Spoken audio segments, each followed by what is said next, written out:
Hi friends, welcome back to my channel. ఎలా ఉన్నారు మీరందరూ? నేనైతే చాలా బాగున్నానండి. మీరు బాగుండాలని మనస్ఫూర్తిగా కోరుకుంటున్నాను. ఈరోజు వీడియో ఏంటి అంటే, ఈరోజు వీడియోలో వంకాయ బజ్జీ, గోరుచిక్కుడు తాలింపు, సంగటి, పచ్చి పులుసు అంటే లంచ్కి ప్రిపేర్ చేస్తాము. ఇవన్నీ రాయలసీమ స్పెషల్స్ అండి, మీకు అందరికీ తెలుసు. సో వంకాయ బజ్జీ కోసం ముందుగా ప్రతి వంకాయకి నూనె పూసుకుని ఇలా స్టవ్ పైన కాల్చుకున్నాము. దాని తర్వాత ప్రతిదీను అంటే దాంట్లో ఉపయోగించే టమాటా కానీ, ఎండుమిరపకాయ కానీ, ఉల్లిపాయ కానీ ఇవన్నీ కూడా స్టవ్ పైన కాల్చుకున్నాము డైరెక్ట్గా. మామూలుగా అయితే మనం కట్టెల పొయ్యి దగ్గర అయితే అక్కడ కట్టెల అగ్గి మీద కాల్చుకోవచ్చు, బట్ ఇక్కడ అవైలబుల్ లేదు కదా. సో ఇట్లా కాల్చుకున్నాం అనమాట. దాంతోపాటు దానికోసం కొంచెం చింతపండును కూడా నానబెట్టుకున్నాం ముందుగా. ఆల్రెడీ కాల్చి పెట్టుకున్న ఎండుమిరపకాయలని కొంచెం చింతపండు నీళ్ళు వేసి ఇలా పప్పు గుత్తితో ఎనిపామన్నమాట. అంటే చాలా టైం తీసుకునింది. కొంచెము మనకు మిక్సీలో వేసేటప్పుడు మెదిగిపోతాయి, బట్ ఇలాగ మిక్సీలో వేయకూడదు. ఇవి బజ్జీ అనేది కొంచెం టేస్ట్ డిఫరెంట్గా రావాలి అంటే మనము అలా మిక్సీ పట్టకుండా ఇలాగ రోట్లో కానీ చేయొచ్చు. మామూలుగా అయితే చేతితోనే నలుపుతారనుకుంటా, నల్లుసుడు కారం అట్లా అంటారు మా వైపు. ఇది చూడండి, చేతితోనే కొన్ని వెల్లుల్లి రెబ్బల్ని కూడా అంటే ఒక 4-5 వెల్లుల్లి రెబ్బల్ని కూడా కచ్చపచ్చగా దంచి వేసాము అందులోనే.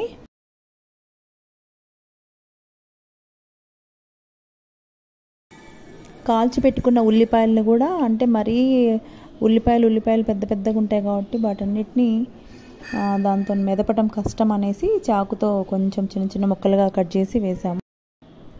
కాల్చి పక్కన పెట్టుకున్న వంకాయలను కూడా పైన లేయర్ తీసేసి ఉంచాము కదా, వాటన్నిటిని కూడా మెదుపుకొని ఈ బజ్జీలో వేసేసుకున్నాము.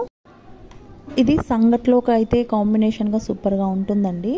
రైస్లో కూడా బాగుంటుంది. అంటే మనకి నోరు బాగలేనప్పుడు, జ్వరం వచ్చి తగ్గిపోయి ఉంటుంది కదా, అప్పుడు నోరంతా చాలా టేస్ట్లెస్గా అనిపిస్తుంది.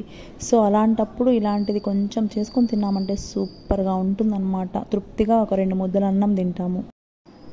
దాంతోపాటు మేము పచ్చి పులుసు కూడా చేసుకున్నామండి. జస్ట్ దీనికోసం అంటే బజ్జీ కోసం నానబెట్టిన చింతపండు కొంచెం మిగిలితే దాన్ని కూడా కొంచెం రసం తీసేసి దాంట్లో కొంచెం ఉప్పు, పచ్చిమిరపకాయలు, కొన్ని ఎర్రగడ్డ ముక్కలు వేసి చేసింది.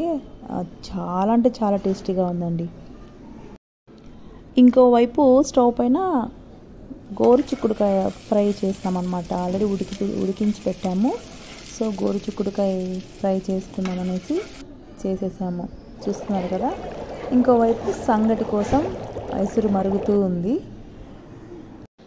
ఇటువైపేమో గోరుచిక్కుడు, అటువైపేమో సంగటి ఉడుకుతూ ఉంది.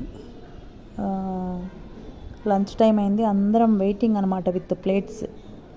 ఈ జన్మమే రుచి చూడడానికి దొరికెరా అన్నట్టుంది ఫుడ్. అయిపోయిందండి. వేడి సంగటి, వంకాయ బజ్జీ, పచ్చి పులుసు, గోరుచిక్కుడు తాలింపు. Awesome combination. అసలు తిన్నామంటే ఇంకా అంతే. ఇది ఈరోజు video. Please like, share, subscribe my channel.